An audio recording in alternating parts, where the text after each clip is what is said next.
And on my dad's shortwave radio, it's my new friend, Julie Satow. How are you? Good. Thank you for having me. Well, I got to ask you, this book came out early last summer.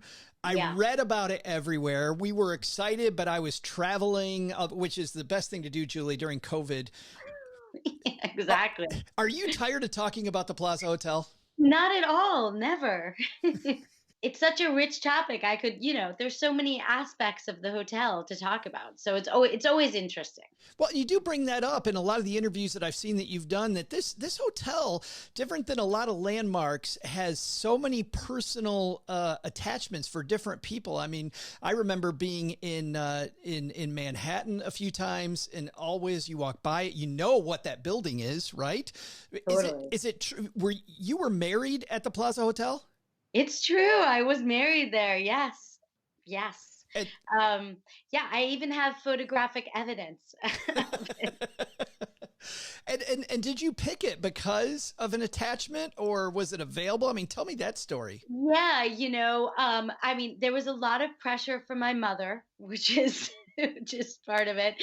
Um, I no, I mean, I always loved the hotel. I moved to New York City when I was 15, and but even when I was younger, we would go into the city like a lot of, kids, a lot of tourists, and my grandmother would take me for tea in the Palm Court, and FAO Schwartz was directly across the street. I know I'm aging myself right now, but that was like the coolest toy store in the world. And I had such amazing memories of it. And just, it always seems so magical and such a fantasy of just kind of elegance and beauty.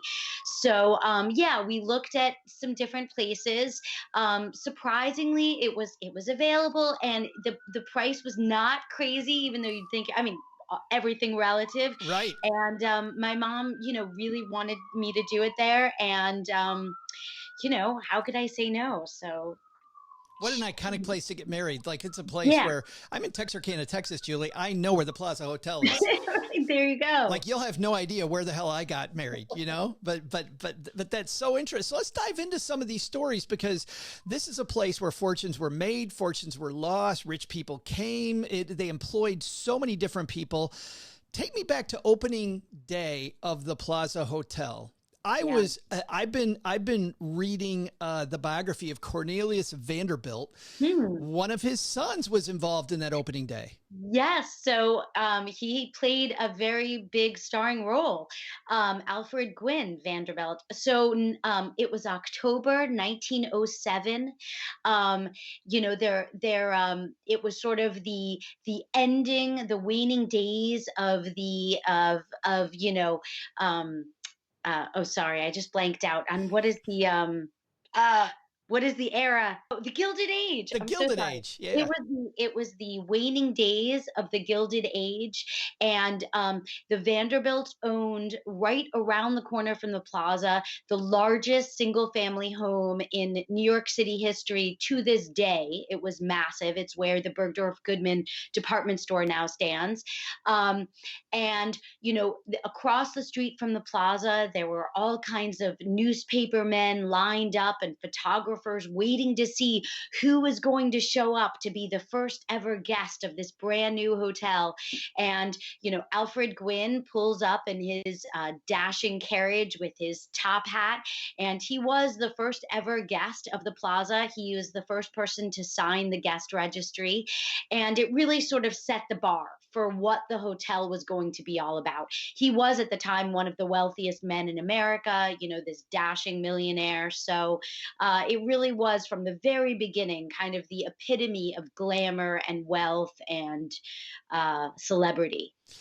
When I read the book, I wasn't clear if all the pomp and circumstance of those first few days was because that's what you do, because it's the plaza, or was it really we needed to make a splash because the Waldorf Astoria over here, we need to eat their lunch? Was it competition, or was it what you do?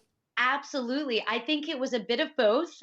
Certainly, publicity does not hurt. They had planned the opening day, down to the minutia. For instance, getting Vanderbilt to be the first guest, that was absolutely planned in advance. For sure, the Waldorf Astoria was kind of the fanciest hotel in New York, and where all the wealthiest people would come and stay when they checked into to the city.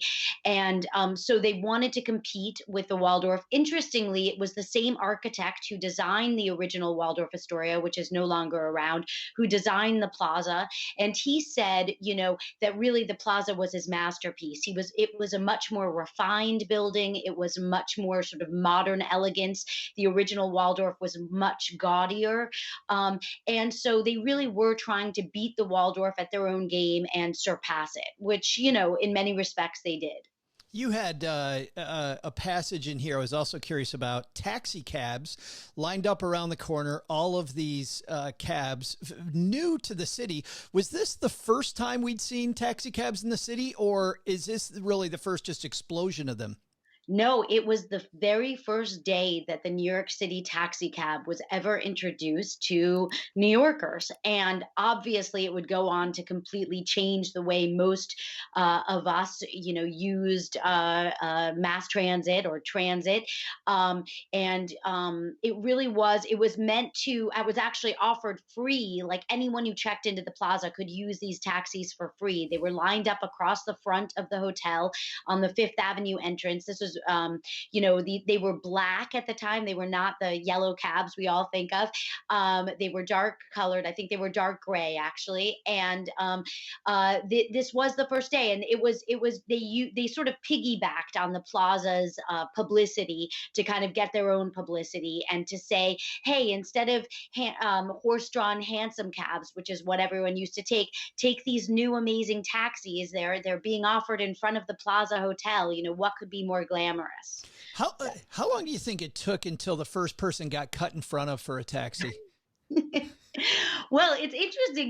The taxis were actually considered a much easier way to get around because they actually had meters. Before that, you were in these horse-drawn carriages, and you had to haggle with the driver over how much you would pay for it. So really, this was much more refined. I mean, you would get in, and the driver would start the meter, and you knew exactly how much to pay. So it was actually much less of a chaotic kind of thing than what they had before. So This was there you go. this was a lot like the plaza was a lot like, to me, a Downton Abbey kind of situation. You got two stories going on at the same time. The building of the plaza, you had some huge strife coming there, which ended up being a murder there. Tell me Well, that that's story. true. Yeah. So, I mean, I absolutely thought of sort of the upstairs, downstairs, Downton Abbey is what I strove for. Unfortunately, like Downton Abbey is fiction. Oh, you Nonfiction. need to say spoiler when you say that Downton Yeah, Abbey's right, fiction. exactly. Spoiler alert. Um, Unfortunately, the Plaza, my book is nonfiction, so I had to actually find proof. And back in 1907, newspapermen didn't really care about the maids and the porters Yeah. and the people working in the building so much. So there was much less material for me to draw on to tell their stories. But I did where I could. And yes, one of the interesting stories that was covered, and it was really a trend throughout the existence of the plaza all the way through to today, is the union strifes. So, back when the plaza was being constructed, the union movement was really in its infancy, and there were very few unions. And one of the first was actually the iron workers. And these guys were insane. I mean, they were called sort of cowboys of the sky. They would go up, 10 stories high without so much as a helmet or a safety harness to protect them, and they were walking around these tiny, narrow floorboards, constructing the building and constructing the steel skeletons that were sort of what held these skyscrapers together. And this was sort of a new thing. I mean, skyscrapers was a relatively new thing, and these iron workers were sort of new types of laborers, and they had started this union because it was really scary what they were doing, and they were getting paid quite a lot. So the plaza, like most other builders, hired these union iron workers to start constructing the building, but they also decided to hire some non-union guys to kind of do the easier stuff on the lower floors that took less technical know-how. And of course, the iron workers were really not happy with that scenario. So they started throwing hot molten metal down onto the heads of these guys that were toiling below. And it was all kinds of violence was going on. So the plaza hired these security guards to kind of stop the violence and just, get on with it and build the hotel. But the iron workers were not happy with that scenario. And they ended up throwing one of the security guards off the unfinished eighth floor of the plaza. He unfortunately died of his injuries, and it was a really big deal at the time. It was called murder in midair, since the eighth floor was, very high back then. And yeah, it was a really crazy story that I uncovered. So the headline writers were every bit as good at sensation then as they are now. Exactly right. Exactly. Did anybody get convicted? No. So the iron workers, it was sort of like the thin blue line you think of cops. I mean, even though it was very blatant that no one else was up there, and obviously they threw this guy off the building, none of them admitted to it. And without any proof or eyewitnesses, no one broke their silence. And so they were all acquitted. So wow. yeah. I want to move up in time just a little bit, because we had, the hotel industry, so many people were affected by COVID now. And I was trying to think of times when something like this would happen to the Plaza Hotel. And I think about the amount of times hotels and alcohol go together. Right. So tell me about Prohibition and how Prohibition affected the Plaza, Julie. Yeah, prohibition was a really difficult time. I mean, for sure. I mean, even to this day, I mean, COVID is also impacting things, as you mentioned. Alcohol sales is a huge, huge driver of revenue for hotels and hotel bars. I mean, it's where so much socializing happens, and parties and whatnot. So prohibition was hugely difficult for the Plaza. Their biggest competition was the 21 Club, which was a very cool, speakeasy, just down the street. And of course, everyone wanted to go to the speakeasy, and no one wanted to go to the dry hotel, to hang out. The one thing the Plaza did have going for it was hotel suites. So, a lot of people would abscond up to the hotel rooms upstairs, and there they could drink freely. And, one of the most famous scenes, for instance, in The Great Gatsby, you might recall, is a scene at the Plaza Hotel up in the suites where they're all drinking. And, that's where Gatsby actually and Nick and Daisy's husband, where they have their conflict. Yeah. So, so they did manage that. And certainly a lot of the bellmen and doormen, did a really nice side business selling illegal alcohol to the guests. A few of them were arrested. I also found a story about a doctor. I guess the Plaza had a Plaza doctor who wrote quite a number of scripts for alcohol, which were probably not all kosher. But yeah, they ended up having to close the Oak Room, the Oak Bar, which is a very famous room at the Plaza. They turned it into storage areas. A lot of the areas of the hotel were actually closed off and just sort of not used during that period.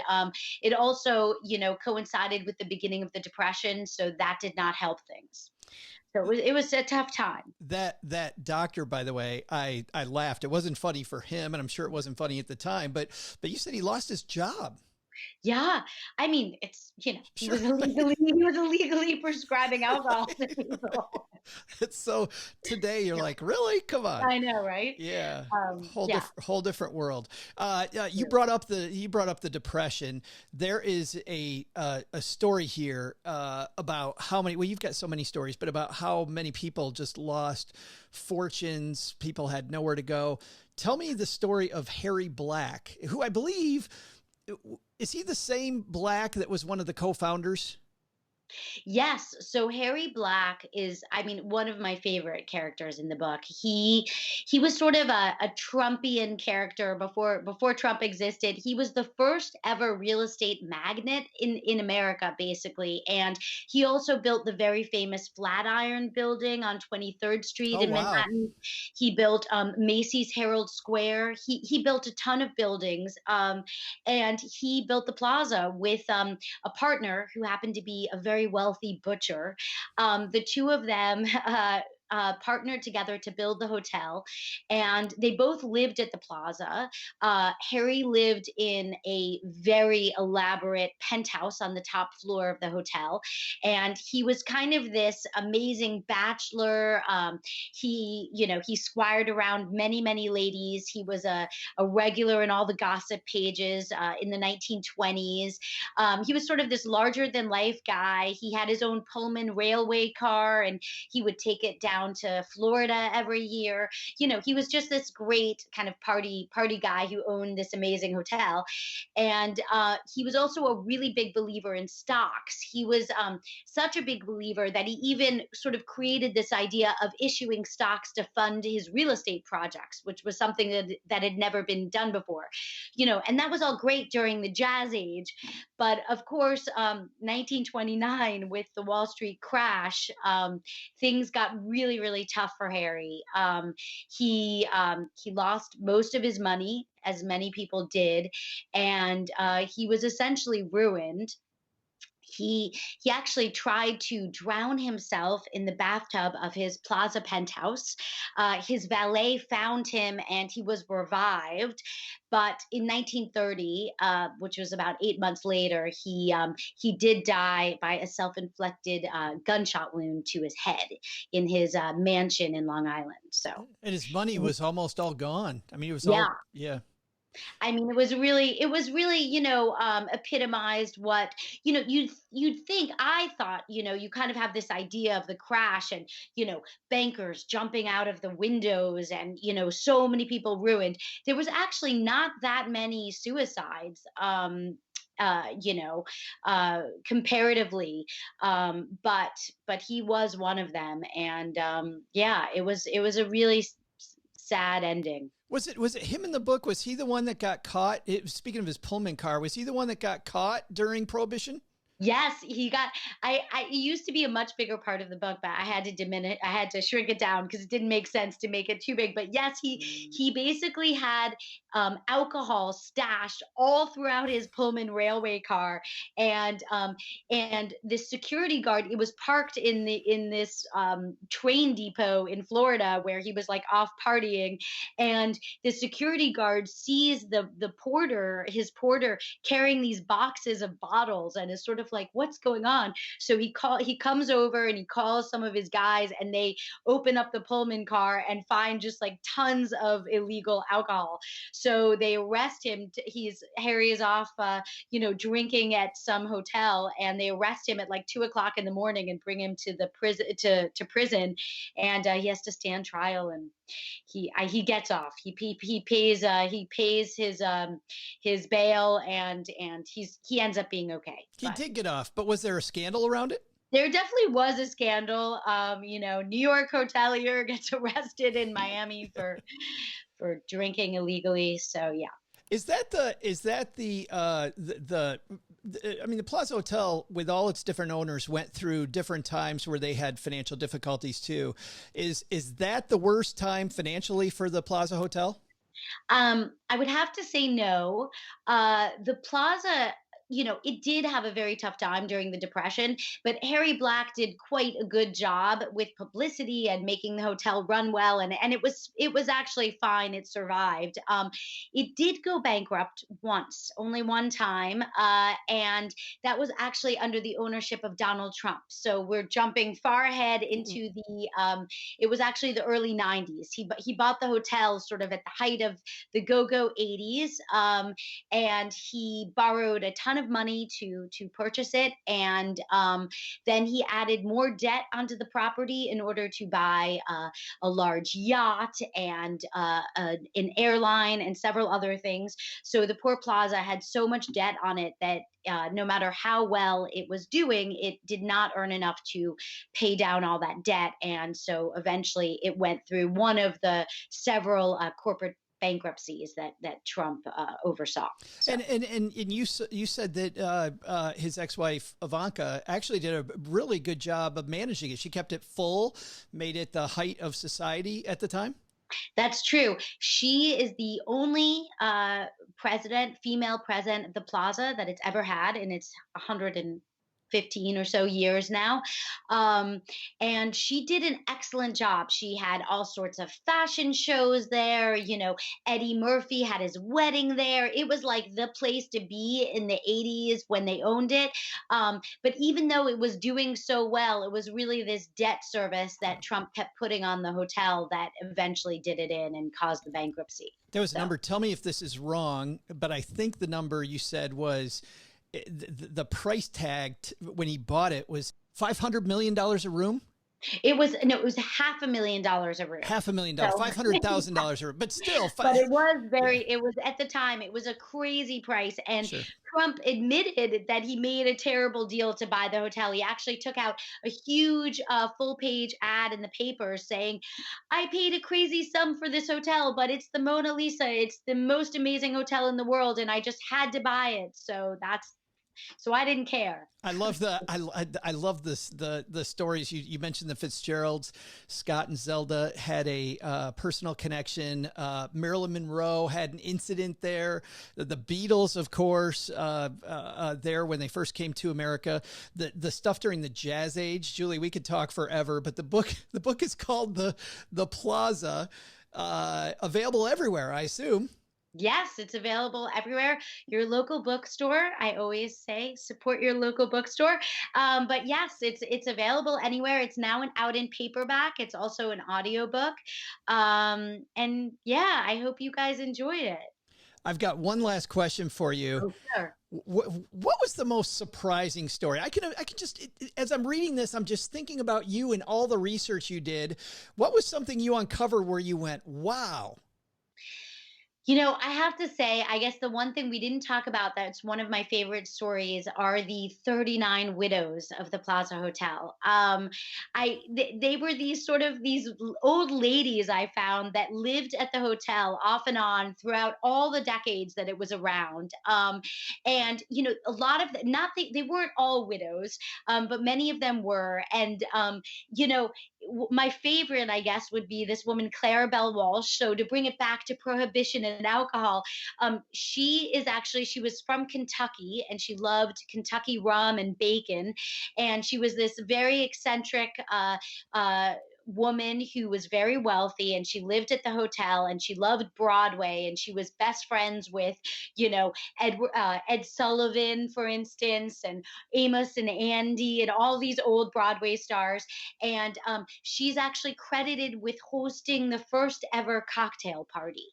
So there was a 1917 article I found from the Washington Post that said that she hosted this amazing cocktail party where everyone dressed up as kindergartners and they drank alcohol out of baby bottles. But she hosted all kinds of parties, and she was one of the widows. And I have no idea why it's called the 39 Widows of the Plaza, but because I found around 200 of them. But that was they were almost like a meme. So that was one of my favorite things I found. And by the way, who doesn't like Kentucky bourbon and bacon? Exactly. I can't complain with that.